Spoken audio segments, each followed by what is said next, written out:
Everyone, स्वागत है आप सभी का इस वीडियो में। तो इस वीडियो में अभी हम लोग बात करेंगे डिसलोकेशन मल्टीप्लिकेशन के बारे में। ठीक है, या बोल सकते हो कि सोर्स ऑफ डिसलोकेशन के बारे में हम लोग पढ़ेंगे।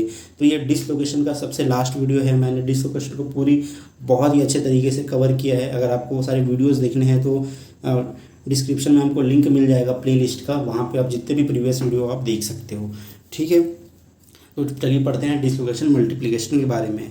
अब जैसे कि प्रीवियस वीडियो में मैंने आप लोगों को बताया था कि जब हम किसी मेटल पे लोड लगाते हैं तो उसके अंदर जो डिसलोकेशन होता है वो मूव करता है ना, due to the applied force, है ना।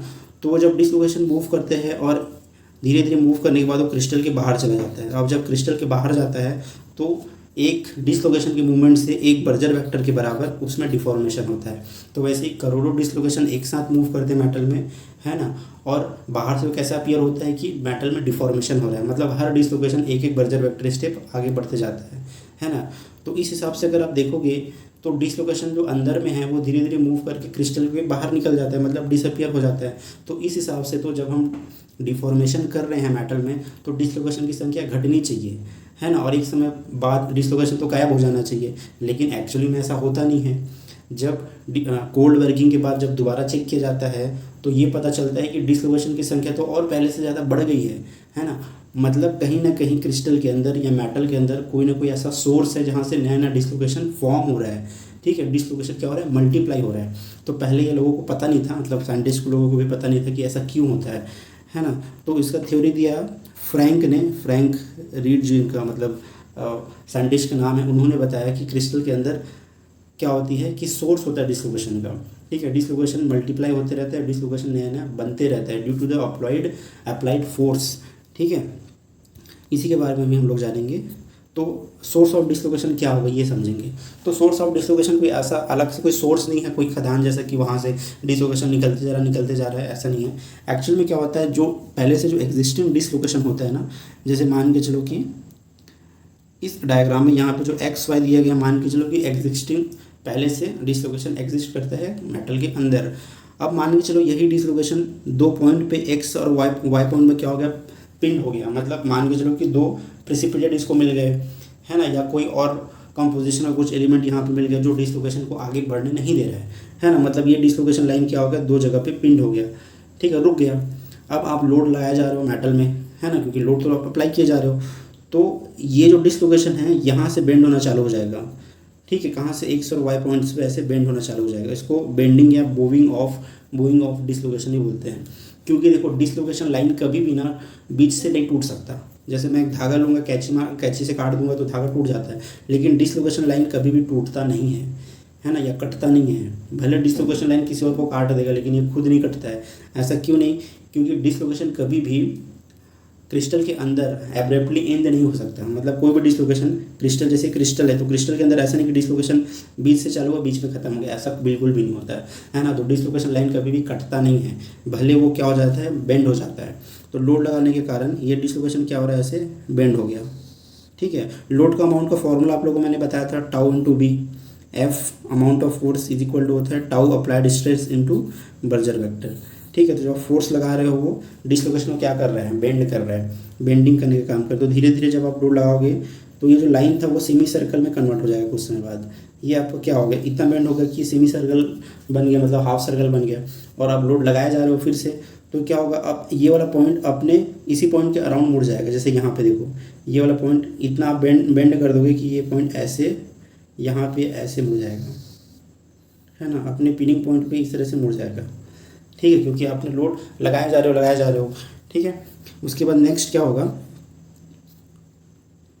ये जो है ये क्योंकि क्या हो रहा है, मुड़ते जा रहा है, तो ये आपका डिसलोकेशन ऐसे बन जाएगा। अब जो दो पॉइंट आप देख रहे हो ना, पी और पी डेस, है ना, ये ना दो स्क्रू डिसलोकेशन होता है। क्योंकि देखो शुरू में ये क्या था, एज डिसलोकेशन था। तो एज डिसलोकेशन कैसे था, क्योंकि जो बर्जर वेक्टर है इसके परपेंडिकुलर था। ये जो एक्स वाई है उसके परपेंडिकुलर है बर्जर वेक्टर। और बर्जर वेक्टर क्या होता है, किसी भी डिसलोकेशन का इनवेरिएंट होता है। मैंने पहले भी बताया था कि बर्जर वेक्टर जो है वो इनवेरिएंट होता है, चेंज नहीं होता है। अगर डिसलोकेशन मुड़ जाता है, किसी और स्लिप में चला जाता है, जो भी हो जाए, बर्जर वेक्टर का जो डायरेक्शन होता है वही रहता है ना। तो यहाँ पे बर्जर वेक्टर कैसे, ऐसे है। तो पी और पी डैश पॉइंट पे देखो डिसलोकेशन लाइन और बर्जर वेक्टर एक दूसरे के पैरेलल हो गए हैं, है ना। ये मान लीजिए बर्जर वेक्टर है, तो ये पॉइंट और ये पॉइंट पैरेलल हो गए बर्जर वेक्टर के, ये जो डिसलोकेशन लाइन है। तो ये जो पी और क्यू डैश होगा वो स्क्रू डिसलोकेशन होगा और अपोजिट नेचर का होगा, ठीक है। अब आपको पता है कि जो अपोजिट नेचर का जो डिसलोकेशन होता है वो आपस में एक दूसरे को अट्रैक्ट करता है ना। तो ये पी और पी डैश क्या करेगा, एक दूसरे को अट्रैक्ट करेगा, अट्रैक्ट करके इसी पॉइंट में मिल जाएगा, ठीक है। एक दूसरे को अट्रैक्ट करेगा और मिल जाएगा और क्या कर देगा, एक दूसरे को एनिहिलेट कर देगा। एनिहिलेट मतलब जब कोई अपोजिट साइन का डिसलोकेशन आपस में मिल जाता है तो वो एक दूसरे को ख़त्म कर देते हैं, वहाँ से डिसलोकेशन खत्म हो जाता है। तो ये दोनों इस पॉइंट पे मिल जाएंगे, ये आपको पॉइंट जुड़ जाएगा, ठीक है, ये आपका पॉइंट जुड़ जाएगा। और ये जो एक्स वाई पॉइंट यहाँ पे है, ये लाइन ऐसे जाके ऐसे जुड़ जाएगी और ये पॉइंट यहाँ पे जुड़ जाएगा, है ना। ये पॉइंट ऐसे टूटेगा नहीं, जो एक्स वाई पॉइंट है वो वापस से आपका रिस्टोर हो जाएगा ऐसे। जब ये दोनों जुड़ जाएंगे ना तो ये एक्स वाई पॉइंट, जो एक्स वाई जो डिसलोकेशन है, जो इनिशियल डिसलोकेशन है, वो वापस अपने स्टेज में आ जाएगा और ये डिसलोकेशन जुड़ करके लूप बना लेगा और बाहर चला जाएगा, ठीक है। हाँ, ऐसा नहीं होगा कि डिसलोकेशन यहाँ से टूट गया, यहाँ से टूट गया। मैंने जैसे बताया ना, डिसलोकेशन कभी भी क्रिस्टल के अंदर एब्रप्टली एंड नहीं होता है, ठीक है। या तो वो फ्री सरफेस में जाके एंड होगा, या किसी ग्रेन बाउंड्री पर जाके ख़त्म होगा, या है ना, या फिर और कोई दूसरा हो सकता है। तो यहाँ पे वापस आपको क्या मिल जाएगा, ओरिजिनल डिसलोकेशन मिल जाएगा, जहाँ से हमने ख़त्म किया था ना एक्स वाई, ये वापस आ गया और एक डिसलोकेशन लूप फॉर्म हो गया। और जब लोड लगते रहेगा, फोर्स लगते रहेगा, तो ये डिसलोकेशन लूप यहाँ से दूर चला जाएगा।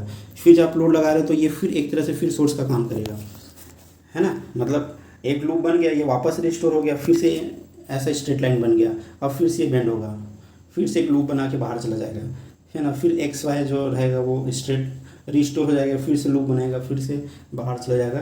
तो एक तरह से सोर्स का काम करेगा, है ना। यहीं से फिर नंबर ऑफ डिसलोकेशन बढ़ती जाएगी, ठीक है। आप जितना ज़्यादा वर्किंग करोगे, कोल्ड वर्किंग में ज़्यादा होता है चीज़, क्योंकि कोल्ड वर्किंग में चांस डिसलोकेशन मल्टीप्लिकेशन ज़्यादा होता है। जितना कोल्ड वर्किंग करोगे उतना डिसलोकेशन बढ़ेगा, बढ़ते जाएगा, ठीक। इसीलिए क्या होता है